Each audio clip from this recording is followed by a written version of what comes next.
Eh bien salut tout le monde, ici Ada, j'espère que vous allez bien. Aujourd'hui on se retrouve pour une nouvelle vidéo. Alors aujourd'hui les amis, on va parler d'une carte graphique. Donc c'est la deuxième vidéo que je fais un petit peu dans ce thème-ci. Alors pour la première vidéo, c'était une présentation de la RTX 2060. Donc présentation, test, design, etc.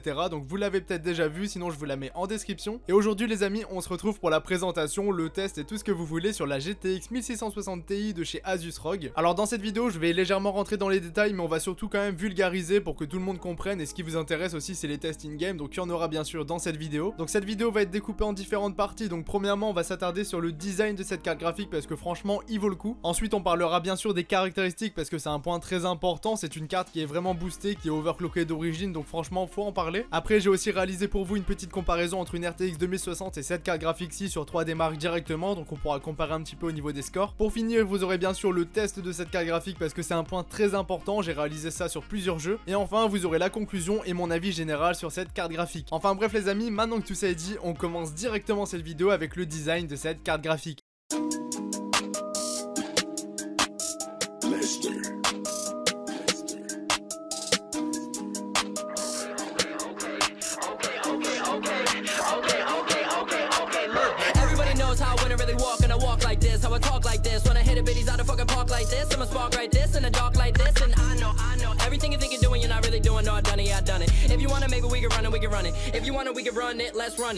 Alors comme vous l'avez peut-être remarqué dans les plans qui ont précédé cette séquence, c'est une carte graphique qui est vraiment très imposante, elle est vraiment grande, il faut un boîtier ATX bien sûr pour la rentrer dans son PC. Donc là les amis, je le précise tout de même, on est sur la ROG Strix, donc vraiment la plus grosse carte graphique des 1660 Ti qu'on peut retrouver chez Asus. Et aussi sur le marché, elle fait partie des meilleures. D'ailleurs même au niveau des dimensions, c'est complètement un monstre cette carte graphique, donc on est sur du 30 x 13 cm. Et si on calcule jusqu'au bout du châssis renforcé, on est sur du 30 x 15. Et à titre de comparaison, vous pouvez l'observer dès maintenant avec ma RTX 2060, donc là c'est le modèle de chez Nvidia qui est sorti à l'usine. Donc là vous le voyez tout simplement, la différence est un petit peu affolante. En même temps c'est normal, il y en a une qui a 3 ventilos et l'autre qui en a 2. Donc la RTX 2060 fait 24 x 10 cm, donc elle est beaucoup plus petite, vous le voyez directement. Et comme je vous l'ai dit, la GTX 1660 Ti a 3 ventilateurs, donc ça c'est vraiment intéressant et on va un petit peu développer là-dessus. Donc à quoi ça sert d'avoir 3 ventilateurs face à 2 ventilateurs? Donc je pense que c'est plutôt évident, mais bon bien sûr c'est pour avoir un meilleur refroidissement de la carte, parce que cette carte graphique est d'origine overclockée, donc en gros elle est boostée et par conséquent il va falloir la refroidir parce qu'elle va pas se refroidir toute seule, et avec 3 ventilateurs ça sera bien mieux. En plus de ça, ce qui est intéressant avec ces ventilateurs et aussi avec Asus, c'est que c'est combiné avec la technologie Max Contact.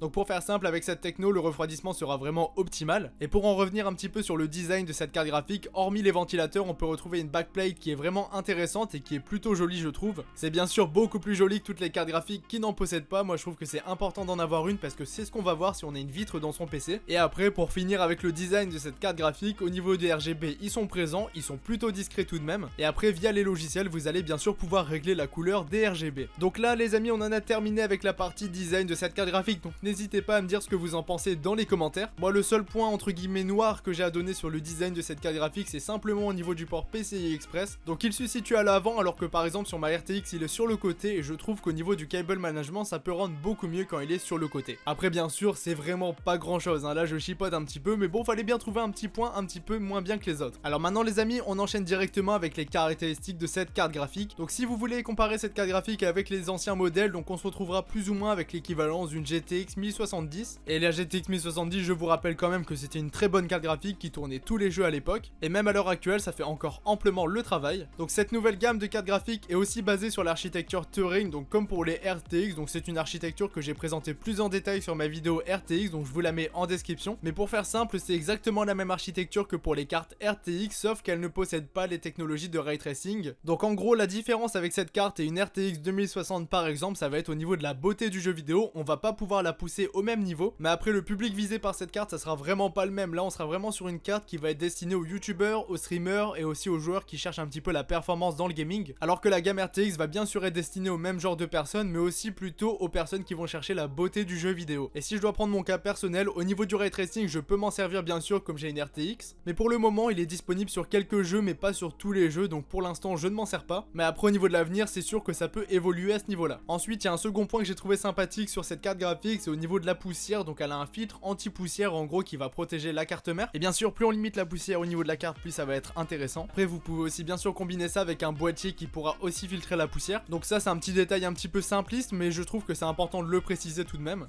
Et après, en dehors de l'architecture, il y a aussi un autre point que je tiens à aborder et qui est bien sûr très important à préciser. Donc cette carte graphique Asus possède deux BIOS, donc un double BIOS au niveau d'une carte graphique, c'est franchement intéressant et je vais vous détailler ça tout de suite. Donc pour faire simple, ça va surtout se situer au niveau des ventilateurs et donc au niveau des performances de la carte graphique. Donc le premier mode de cette carte graphique, ça va être quand vous allez lancer un jeu vidéo, tout ce qu'il y a de plus classique, les ventilateurs vont se mettre en route. Donc en gros, dans ce mode-ci, la carte graphique ne sera pas exploitée à fond. Bien sûr, vous tournerez les jeux au maximum si vous le souhaitez, mais au niveau du refroidissement, ça tournera pas à fond. Et après, vous avez un second BIOS, donc un second mode dans cette carte graphique qui permettra de faire tourner les ventilateurs à fond. Donc là, au niveau du bruit, elle sera bien sûr plus bruyante qu'à l'origine, mais ça, c'est le but de ce mode-ci justement. Donc en gros, le premier mode, ça va vous servir à faire un petit peu du chill, avoir une carte graphique qui est silencieuse mais qui refroidit bien. Et le second mode permettra de tourner la carte graphique à 100% de ses capacités, mais du coup, il faudra la refroidir et donc elle sera plus bruyante. Et ce que je trouve vraiment sympa avec cette carte graphique, c'est que quand elle est en dessous de 55 degrés, les ventilateurs vont complètement se couper, ce qui va permettre à la carte graphique de se préserver, mais aussi d'être complètement silencieuse. Et c'est aussi avec des petits détails comme ça qu'on voit qu'Asus a vraiment fait du bon taf avec cette carte graphique. Donc là les amis, j'en ai terminé avec les caractéristiques de cette carte graphique, donc je suis absolument pas rentré dans les détails, du moins comme la vidéo RTX, mais c'est vraiment le but. Là je préfère plus me poser, vous présenter le design de cette carte, les caractéristiques les plus intéressantes pour moi, et aussi, et bien sûr, vous faire des tests in-game de cette carte graphique. Donc d'ailleurs les amis, juste avant de passer à la partie benchmark de cette carte, je tenais quand même à vous préciser que chez Asus, vous avez différentes gammes de cartes graphiques. Donc là en ma possession, j'ai vraiment le mastodonte, mais vous avez aussi la 1666 Go classique, donc pas le modèle TI. Et après vous avez aussi différentes gammes de prix, donc vous avez la gamme TUF qui est plutôt entrée de gamme, milieu de gamme. Et après vous avez comme moi la gamme Strix qui est vraiment haut de gamme et destinée aux plus gros gamers. Et en description, je vous mettrai aussi la RTX 2060 de chez Asus parce que franchement, elle vaut aussi le détour. Alors maintenant les amis, on va tout de suite passer à la partie test de cette carte graphique. Donc commençons directement par un benchmark 3D Mark. Donc 3D Mark, je pense que c'est le logiciel le plus connu pour tester directement une carte graphique. Donc là au niveau de la config utilisée, on se retrouve avec un Ryzen 7 2700X qui n'est pas overclocké. Après au niveau de la RAM, c'est du 16 Go et au niveau du stockage, je suis sur du full SSD. Donc pour le premier test, pour donner un petit peu une comparaison avec les cartes, j'ai testé ma RTX 2060 et au niveau du score, donc du résultat que j'ai obtenu avec 3D Mark, c'est vraiment satisfaisant, ça je vous le cache pas. Donc avec la RTX, j'ai obtenu un score de 7723 points, donc c'est vraiment un très bon score. Mais bon, ça on s'y attendait, la RTX 2060 a largement fait ses preuves. Et après au niveau de la GTX, le score est un petit peu plus faible, mais ça c'est complètement normal parce que c'est une carte graphique qui au niveau de la gamme est en dessous. Mais le score est bien sûr impressionnant, donc 6695 points, c'est vraiment aussi un très bon score. Et de toute façon, même le logiciel le dit à la fin, donc c'est meilleur que 60% de ses résultats. Donc ça, encore une fois, ça nous montre que c'est une très bonne carte graphique. Et après les amis, je le précise tout de même, mais pour réaliser ces tests, j'ai uniquement branché les cartes graphiques dans le PC. Donc j'ai bien sûr mis les derniers drivers à jour, mais tout ce qu'il faut retenir, c'est que j'ai uniquement branché les cartes, je ne les ai pas overclockées. Et ce test nous permet de voir que cette GTX est vraiment intéressante au niveau de l'overclocking d'origine. Alors maintenant les amis, on va très certainement passer à la partie qui vous intéresse le plus, donc les benchmarks au niveau du gaming. Donc c'est pas forcément des vrais benchmarks parce qu'il n'y a pas les hertz, il n'y a pas la température de la carte, il y a uniquement les FPS. Mais bon, je pense que c'est vraiment le point qui vous intéresse le plus, donc je me suis pas trop embêté à ce niveau-là. Donc premièrement, j'ai réalisé un petit test sur GTA, donc là-dessus on voit pas les FPS, mais tout ça je mettrai sur Fortnite directement, le jeu qui est actuellement le plus joué. Donc sur GTA, vous le voyez, c'est tout simplement ultra fluide. Je précise quand même que j'ai rec avec OBS, donc ça prenait bien sûr un petit peu de performance à la carte, mais ça vous permet aussi de voir que si vous jouez et que vous voulez streamer en même temps, cette carte graphique fera largement l'affaire parce que c'est tout simplement ce que j'ai fait. Donc j'ai record en même temps, j'ai pas streamé, mais streamer ça va demander un petit peu plus, mais pas forcément beaucoup plus de ressources. Donc pour le test de GTA, le jeu était complètement au maximum, on pouvait pas faire plus. Et vous le savez, GTA 5 c'est un jeu qui demande énormément de ressources. Donc là pour tous ceux qui veulent jouer à GTA 5 RP, vous pouvez le voir, sur GTA ça va fonctionner sans aucune difficulté. Donc de manière générale, cette carte graphique tournera les jeux avec plus de 100 FPS, donc ça franchement ça fait plaisir. Donc après les amis, j'ai réalisé mon test sur l'incontournable jeu Fortnite. Alors pour commencer, j'ai tout simplement mis le jeu au maximum de ses capacités, on pouvait pas faire plus. Et donc au niveau des FPS, vous pouvez le voir, la carte graphique tourne Fortnite au maximum à 100-130 FPS. Et le test est légèrement faussé parce que vous avez aussi un record en 1080p de OBS. Mais même sans record, Fortnite à 130 FPS en full, ça fait franchement plaisir et c'est ultra fluide pour jouer. Et du coup, si vous avez un écran 144 Hz, bah vous allez pouvoir en profiter. Ensuite, j'ai bien sûr baissé les graphismes, on est passé sur le mode élevé. Donc là, en élevé, le jeu tournera à 150 FPS, donc c'est bien sûr ultra respectable.